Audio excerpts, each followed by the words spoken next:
আসসালামু আলাইকুম। Hello everyone, সবাই কেমন আছো? আশা করি আল্লাহর অশেষ রহমতে সবাই অনেক ভালো আছো। আলহামদুলিল্লাহ, আমি অনেক ভালো আছি। আজকে আমি তোমাদেরকে দেখাবো চিকেন ভেজিটেবল রোল বানানো। তো তোমরা দেখতে থাকো। এখানে আমি সবজি কেটে নিয়েছি। সবজির মধ্যে হচ্ছে বাঁধাকপি, ফুলকপি, সিম, আলু, সবুজ ক্যাপসিকাম, গাজর। আর এখানে হচ্ছে আমি চিকেন নিয়েছি। এটা হচ্ছে একটা মুরগির, অনেকে বলে সিনার মাংস। তো ওই সিনার এক পিস মাংস নিয়েছি। আর এখানে হচ্ছে পেঁয়াজ কুচা, ধনেপাতা আর কাঁচামরিচ কুচা করে নিয়েছি। আর আমি এখানে চুলাতে কড়াই বসাইছি। কড়াইটা একটু গরম হয়ে আসছে। আর এর মধ্যে আমি হাফ চামচ পরিমাণে লবণ দিয়েছি, যাতে আমার মাংসটা কড়াইতে লেগে না যায় আর কি। তো মাংসটার মধ্যেও লবণ ঢুকবে, এই জন্য আমি হাফ চামচ পরিমাণে লবণ দিয়েছি। তো লবণটা দেওয়ার পরে আমি চিকেনটা দিয়ে দিলাম। আর চিকেনটা আমি দেখা যায় সবজিটা আমি যেরকম চিকন করে কেটেছি, সেম একই নিয়মে আমি চিকেনটা ওইভাবেই কেটে নিব। তো ভেজিটেবল দিয়েও শুধু রোল বানানো যায়, আবার কেউ শুধু একদম চিকেন দিয়েও শুধু করতে পারে, এটা যার যার রুচি আর কি। তো এখানে আমি পেঁয়াজ কুচাটা দিয়ে দিলাম চিকেনের মধ্যে। আর চিকেনটা ভাজবো না বেশি, হালকা ভাজা দিব। তো এর মধ্যে আমি পেঁয়াজ কুচা দিয়েছি, তারপর হচ্ছে কাঁচামরিচ কুচাটাও দিয়ে দিলাম। আর এই কুচাগুলো দেওয়ার পর আমি বেশি ভাজবো না। এর মধ্যে আমি এখন দিয়ে দিব আদা রসুন বাটা। তো আদা রসুন বাটাটা আমি 1 চামচের থেকে একটু বেশি দিব। তারপরে দিয়ে দিব আমি সবজিগুলো আস্তে আস্তে আমি তারপরে দিয়ে দিব। তো দেখো, আমি আদা রসুনটা দেওয়ার পরে একটু নাড়াচাড়া করেই আমি সবজিটা দিয়ে দিচ্ছি এখানে। তো সবজিগুলো দেখো, মাশাআল্লাহ অনেক সুন্দর একটা কালার আসছে। আসলে লাল, সবুজ, সাদা, সবগুলা কালারই একটু কালারফুল মনে হইতেছে। এখানে ক্যামেরাতে কেমন আসছে জানি না, আসলে বাস্তবে দেখতে অনেক সুন্দর একটা কালার আসছিল। তো দেখো, আমি রান্নাটা করতেছি, আশা করি সবার ভালো লাগবে। এখানে আমি 1 চামচ পরিমাণে লবণ দিয়েছি। আমি লবণটা এখানে বেশি দিব না, কারণ আমি আগে হাফ চামচ পরিমাণে দিয়েছি। এখন দিচ্ছি ধনিয়া গুঁড়াটা। আর 1 চামচ পরিমাণে আমি মরিচের গুঁড়াটা দিব আর কি। আর এটা হচ্ছে একটা কাবাব মশলা।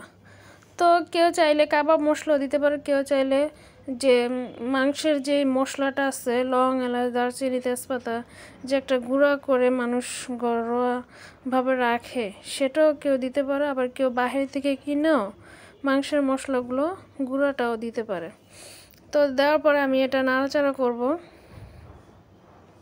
নাড়াচাড়া করার পরে এর মধ্যে আমি একটা বাটিতে একটু নর্মাল পানির মধ্যে আমি 3 চামচ পরিমাণে আমি কর্নফ্লাওয়ার গুলিয়ে নিব আর কি।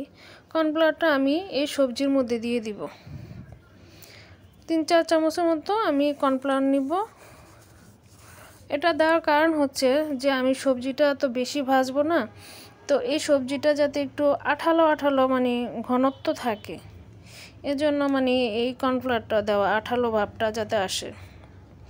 তো সবশেষে আমি এখানে সবজির মধ্যে ক্যাপসিকাম সবুজটা আর হচ্ছে টমেটোটা দিয়ে দিব। কারণ টমেটোটা আমি শুরুতে দিইনি, যাতে সবজি যাতে সিদ্ধ অনেক সময় হয় না টক পড়লে। তো টমেটোটা দেওয়া দেশি একটু টক টাইপের হয়, এই জন্য আমি সব শেষে টমেটোটা দিব। আর একটু আস্তে আস্তে থাকবে, গলবে না। তো আমার সবজিগুলো সম্পূর্ণ কমপ্লিট দেওয়া শেষ। এখন হচ্ছে আমি কর্নফ্লাওয়ারটা গুলিয়ে রেখেছি, সেই কর্নফ্লাওয়ারটা লাস্টে আমি দিব। তো দেওয়ার পরেই এই যে আঠালো ভাবটা চলে আসবে। আর হচ্ছে এখানে হচ্ছে আমি একটু সয়া সসটা দিব। আর সয়া সস দেওয়ার পরে আমি একটু টেস্টিং সল্ট, একটু বিট লবণ দিই, তারপর নামিয়ে ফেলবো আর কি।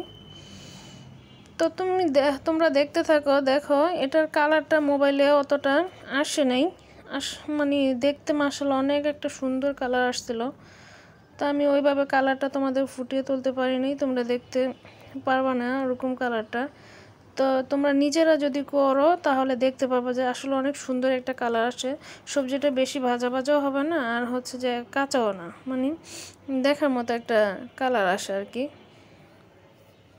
তো আমি টেস্টিং সল্ট আর বিট লবণ দেওয়া আমার শেষ। আমার রান্নাটা পুরোপুরি কমপ্লিট।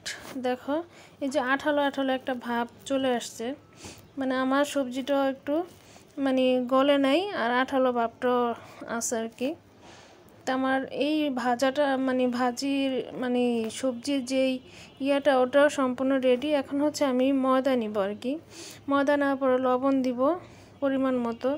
ময়দা যার যার মানে ইচ্ছা অনুযায়ী যে কতটুকু বানাবে সেই অনুপাতে ময়দা নিবে, লবণ দিবে। আর হচ্ছে যে এখানে সয়াবিন তেলটা আমি দিয়ে হাত দিয়ে আগে ভালো করে ময়দাগুলোরে মেখে নিব।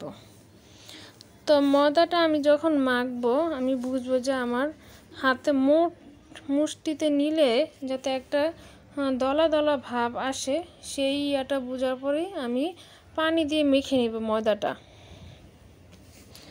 তো আমি পানিটা নর্মাল পানি দিয়ে মেখে নিব। তো দেখো আমি ময়দাটা মেখে নিচ্ছি এখন। তো ময়দাটা আমি একটু সামান্য মাখাটা দেখাবো, লাস্টে তোমাদেরকে দেখাবো যে সম্পূর্ণ মাখাটা হয়ে গেছে। তো দেখো এই যে সম্পূর্ণ মাখা হয়েছে। এখন আমি একটু উপরে তেল দিয়ে তারপরে ঢাকনা দিয়ে রাখবো, হয়তো বা 1-1.5 ঘন্টা পরে আমি কাজ করব। তো দেখো আমি ঢাকনা দিয়ে রেখেছি। এখন হচ্ছে আমি রুটি, সবাই তো রুটি বানাতে পারে, তো রুটির গোলাটা হবে ছোট ছোট আর কি। তো আমি ছোট করে গোলা নিয়ে রুটি বানিয়ে নিয়েছি 5টা আগে তোমাদেরকে দেখানোর জন্য আর কি। এই যে 5টা রুটি আমি নিয়েছি। তারপর হচ্ছে একটা রুটি মধ্যে তেল দিয়ে তারপর হচ্ছে একটু ময়দা ছিটা দিয়ে আরেকটা রুটি দিব। আরেকটা রুটি দেওয়ার পরে আবার ওই রুটির উপরে তেল দিয়ে মেখে নিব। তারপর হচ্ছে একটু ময়দা ছিটা দিব। এরকম নিয়মে 5টা রুটি আমি বসাবো একটা রুটির উপরেই।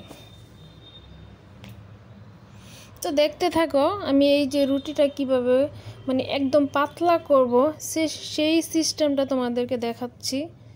তো দেখো আমি যে রুটিটা পাতলা করব, এই যে পাতলা করার সিস্টেমটা তোমাদের দেখাচ্ছি। যে একটা রোল বানাতে গেলে এই সিস্টেমে মানে রুটিটা পাতলা করতে হয় আর কি। তা আমরা যদি সিঙ্গেল একটা রুটি আমরা পাতলা করতে যাই দেখা যায় ফ্রিতে লেগে যায়। তা আমার রুটিটা মানে আবার আমি বেলেছি 5টা রুটির উপরে আমি বেলুন দিয়ে বেলে নেওয়ার পরে এই যে তাওয়াতে দিয়ে আমি 2 পিঠে হালকাভাবে একটু উল্টিয়ে নিব আর কি। নেওয়ার পরেই এটা আমি একটা প্লেটে রাখি কিংবা একটা চালনাতে রেখে রাখার পরে যখন ঠান্ডা হবে আমি প্রত্যেকটা রুটি পাটে পাটে খুলতে পারবো। গরম অবস্থায় কেউ যেন এই জিনিসটা না করে, খোলা সিস্টেমটা যেন না করে, তাহলে রুটিটা অনেক সময় লেগে থাকে, চিড়ে যায়। তো দেখো এই যে সম্পূর্ণ পাটে পাটে আমি রুটিগুলা খুলে নিয়েছি। আর দেখো একদম পাতলা হয়েছে।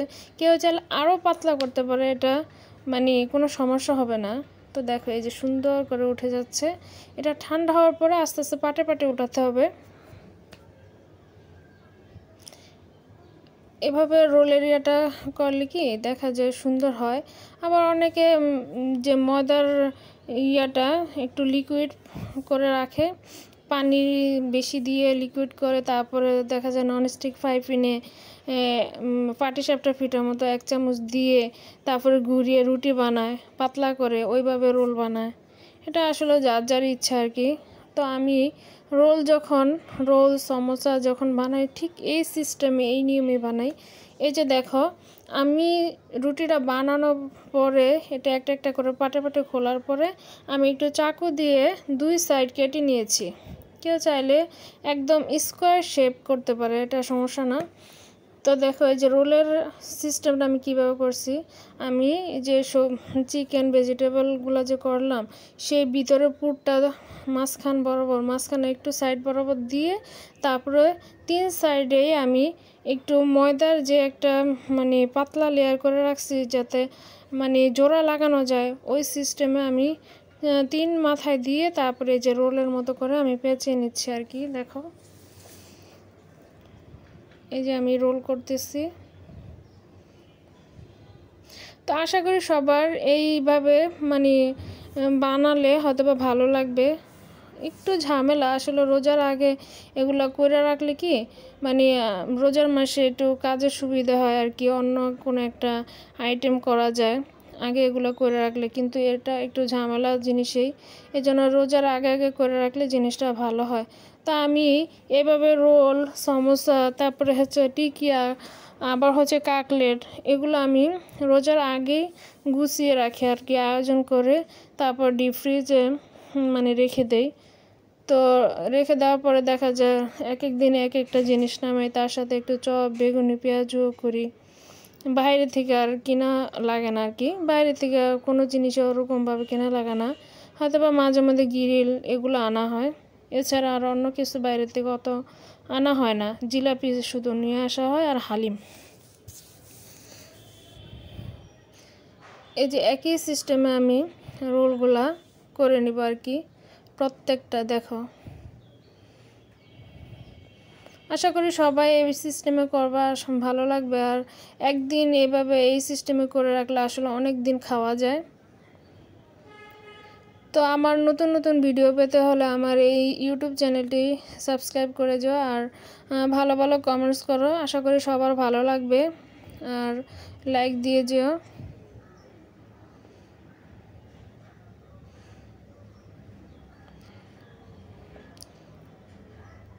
তো আমার রোজার মাসের মানে প্রিপারেশান অনেকটাই হয়ে গেছে, যে আমি কি কি করব, কি কি আইটেম আমার রোজার মাসে থাকবে, এক এক দিন এক একটা খাবো আর কি, ঝামেলা কম হবে। দেখো মাশাআল্লাহ অনেক সুন্দর হয়েছে। সবাইকে ধন্যবাদ, আল্লাহ হাফিজ।